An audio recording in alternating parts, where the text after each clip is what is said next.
Hey, yeah, it's a good time to be outside today. I've learnt since, we've been in the pandemic that it's, a good idea to take the chance to get outside. Cabin fever is real, but that's not what I want to talk about today. Today I want to talk about the idea that, there's a lot of things taught to new programmers because they're simple, and this is like a good idea in the beginning, but just because they're simple doesn't mean it's setting you up for success. So an example of what I'm talking about here would be like using Node and Express, for example. Express is a very lightweight, simple framework, and it gives the developer a lot of power and control. But one of the challenges there when you're new and you haven't been exposed to a lot of the different ideas around software design and how certain things can kind of bite you, and you may not even become aware, because unfortunately it can take many months before we realize our mistakes that we've released into the wild are maybe not the best decision. So those feedback loops aren't that great. And I think there's all these discussions about like, let's learn XYZ in 2022, let's learn what's the latest and greatest, and this creates this hamster wheel of languages and frameworks that never seem to get on top of.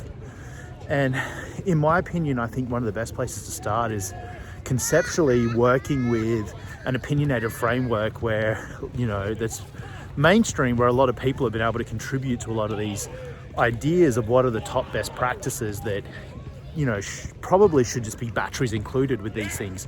So a good example of this would be like Ruby on Rails, or in the Python world, Django. There are different attempts in JavaScript that I've seen out there with varying degrees of success, but they don't seem to have the community of some of the other larger things like Rails. Even if you want to stretch yourself, maybe something like Phoenix in the Elixir community.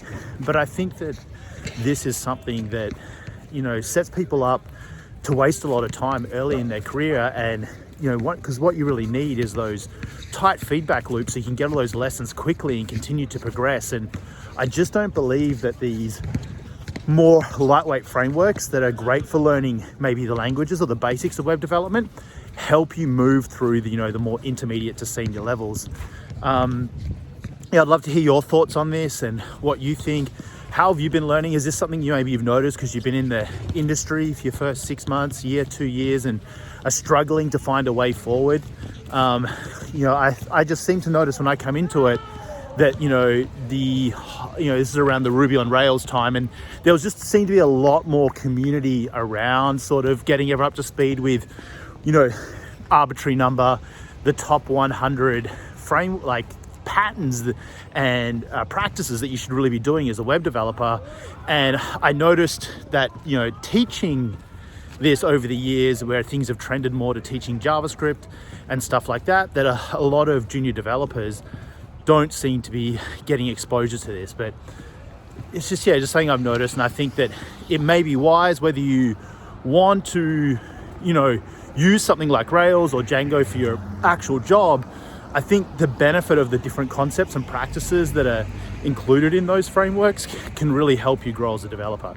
Anyway, that's me. That's my thought for today. And leave a comment below. Let me know what your experience is, and if this resonates with you, or if you've got some insights into other emerging technologies that maybe support and help a developer guide them down the right path.